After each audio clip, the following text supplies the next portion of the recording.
Fala galera, tudo bem com vocês? No vídeo de hoje vamos falar de um fundo imobiliário que rendeu mais de 15% nos últimos 12 meses, que é esse fundo aqui, o JP11 ou JP11, o Ouro Invest JPP.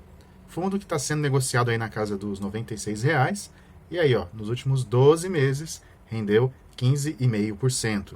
Ele distribuiu quase R$ 15,00, né? Então se a gente pega, divide 15, né? Por 96 dá aí os 15,49, mas enfim, rentabilidade passada não quer dizer, não é garantia de rentabilidade futura, né, pessoal?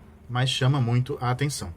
Também ele teve uma valorização muito expressiva nos últimos 12 meses, mais de 14%. Ou seja, a rentabilidade total dele foi enorme. E isso a gente pode ver aqui nesse gráfico, quando ele saiu lá, né, da casa dos R$ 84,00 para os atuais R$ 96. Bom, o valor patrimonial por cota é de R$ 101,00. Se ele está sendo negociado a 96, ele está com deságio, ele está com desconto aí de 5%. E o seu patrimônio ainda não é muito grande. Todo o patrimônio do fundo é de pouco mais de 328 milhões. Para um fundo imobiliário é pouco, né, gente? Para a gente é muito dinheiro, mas para um FII é pouca coisa. E ele é um fundo que começou lá em 2017, né? E de lá para cá, né, a cota sofreu bastante oscilação, o preço da cota, né? Mas ele já tem 24 mil cotistas, tem uma liquidez média diária de 720 mil nos últimos 30 dias. Não é lá grande coisa, mas não está tão ruim. E ele é o número 77 no IFIX. Então, está aí entre os fundos imobiliários mais negociados. Mas claro que ainda não é uma liquidez assim muito alta. Talvez seja esse aí um dos pontos aí negativos do fundo. Mas tem muito ponto positivo. O próprio dividend yield é um deles. Mas vamos conhecer os outros. Antes eu só queria te pedir, se você ainda não é inscrito, se inscreve aí no canal, deixa seu like e comenta também. Você já é cotista desse fundo ou está conhecendo ele agora? E aí, no final do vídeo, você vai chegar às suas próprias conclusões se você deve pegar ou largar esse fundo. Bom, seu último rendimento foi de R$ 1,20, né? O que dá um dividend yield absurdo, né? Em laranja, a gente tem aqui os dividendos de 2021 e 2022, né?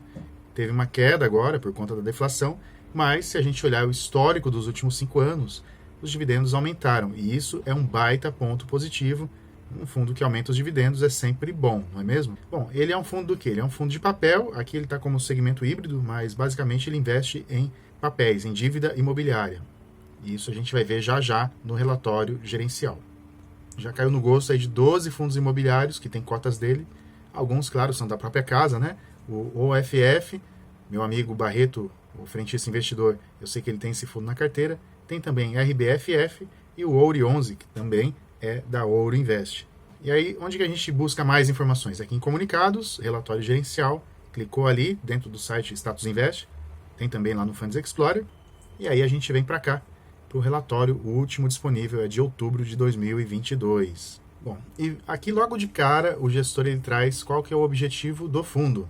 E qual que é o objetivo dele? Ele pode adquirir até 100% do seu patrimônio em CRIs, né, em papéis de classe única ou seniores, e até 15% do seu patrimônio em classe subordinada, que tem mais risco. Portanto, aqui já um outro ponto positivo a respeito dele, que ele é um fundo praticamente aí high grade. Ele busca priorizar a segurança em detrimento dos rendimentos, embora o rendimento dele seja muito bom. Mas é um fundo que tem uma preocupação aí com a segurança dos papéis que ele coloca dentro da carteira. É um fundo voltado para investidores em geral. Seu administrador é a Finaxis, os gestores JPP Capital e também Ouro Invest. Taxa de administração 1,05 e 20% de taxa de performance sobre o benchmark, que está descrito logo aqui em cima. Para quem quiser mais informações, tem aqui, né, o site dos gestores, o e-mail, enfim.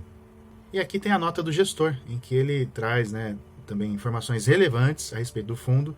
95% do patrimônio está alocado em ativos imobiliários, dos quais 94% em CRIs, menos de 1% em cotas de outros fundos imobiliários. E ele tem 5% em caixa, o que é muito bom, principalmente em momentos, né, que o mercado está favorável e que o fundo pode ir lá e comprar ativos mais baratos. A gente vai ver já já, mas ele fala aqui também dos indexadores. E também, né, vou te mostrar aqui essa distribuição de rendimentos, que é algo bem bacana do fundo. Na demonstração de resultados, o que a gente vê? Né? De agosto para outubro, teve aí, né, um reflexo da deflação, mas isso não foi um grande problema para o fundo. Por quê? Justamente pela política aí de distribuição frente aos resultados do fundo.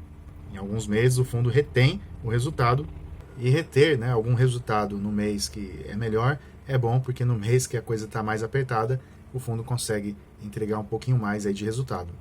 Aqui o que a gente vê, né? A distribuição e o dividend yield, né? Então a distribuição por cota, o valor, né, por cota, e quanto isso representou de rendimento. Então o mês mais baixo aí foi de 12%, portanto bem bacana, né? E nesse outro gráfico a gente tem aí, né, esse baita ponto positivo, que é o resultado gerado em vermelho, azul distribuído. Então teve mês aí, né, que o resultado gerado foi menor do que o que foi distribuído, mas ó, janeiro de 2022 ele teve um resultado muito bom, mas ele entregou menos. E aí com essa retenção ele consegue completar a diferença, né, dos meses em que o resultado gerado é menor do que o fundo se propôs a distribuir.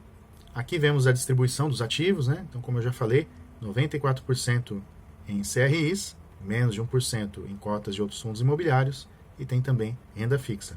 Do lado direito temos aqui os setores, né? Incorporação, shopping, logística, varejo, loteamento, têxtil, e o tipo, né? Sendo o principal dele, crédito corporativo, que é um tanto mais seguro do que outros tipos de crédito. IPCA é o principal indexador, mas olha só, 33% dos contratos indexados ao CDI. E isso é também uma outra vantagem que eu vi nesse fundo, porque ele não sentiu tanto a deflação, né? O IPCA é a inflação, mas com a inflação caindo e o CDI lá em cima, acompanhando a Selic, o impacto da deflação nos rendimentos foi minimizado. Criou-se ali um colchão de segurança. Ponto positivo aí também para o fundo e bom para o cotista. Quando a gente olha a concentração da carteira por devedor, a gente vê que não tem nenhum assim que se sobressai, né? Tem 4 aí que somam cerca de 24%. São cerca de 40 operações. Aqui tem, né, informações detalhadas, né, sobre cada um desses CRIs. E a duração média desses contratos é de 2 anos e meio, o que é algo também muito bom.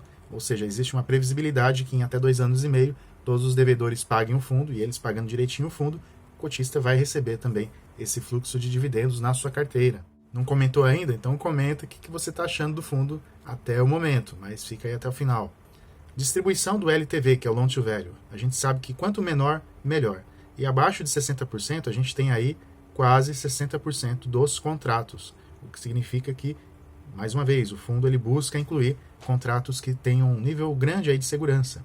Quando a gente fala do rating, né, que é a classificação, cerca de 43% são de qualidade excepcional ou alta, e a gente tem aí mais ou menos o mesmo percentual para uma segurança adequada. E uma segurança ou qualidade de crédito baixa é bem pouco aí, menos de 10%, portanto muito tranquilo aí. É claro, né, gente, que qualquer operação de crédito tem problemas, né, não é isento de problemas, mas quanto mais segurança tiver, melhor.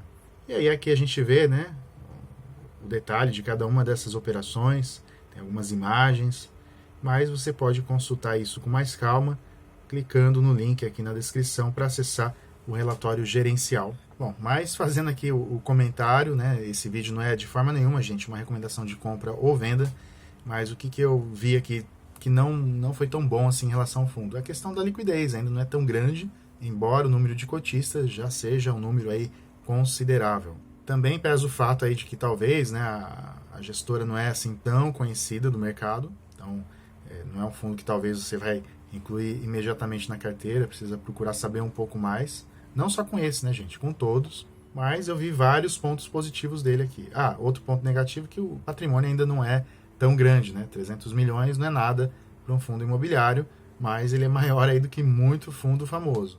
E agora sim, né, os pontos positivos que eu vejo, um bom rendimento por um bom nível de segurança. Então essa relação risco-retorno é muito interessante. Aliás, ele é muito mais seguro do que vários outros fundos de papel do próprio segmento. Gostei da qualidade aí das informações que estão no relatório. O fato também de ele ser um fundo praticamente puro sangue, né? Ele tem basicamente só CRIs. Tem gente que não gosta, né, de fundo que investe em cotas de outros fundos imobiliários. Então tá aí, pode ser uma opção. E essa divisão entre IPCA também e CDI, essa proporção me agradou bastante. E eu penso que assim, se eu fosse começar uma carteira hoje, a minha opinião, tá, gente, daria sim para incluir esse fundo na carteira. Talvez você queira fazer uma troca dentro da sua carteira, desfazer de um, colocar outro. Então, quem sabe, pode ser essa uma opção. Mas não vai por mim, estuda primeiro, Aqui é só mais para ter uma ideia. É importante que você invista em quê? Em conhecimento. Aliás, por falar nisso, tem o meu e-book, Primeiros Passos para Investir e Viver de Renda com Fundos Imobiliários. Se você quiser investir no seu conhecimento, então clica no link que está aqui também na descrição e no primeiro comentário fixado. Espero que esse vídeo possa ter te ajudado e eu te espero para a próxima semana com mais um estudo sobre fundos imobiliários. Um grande abraço e até lá!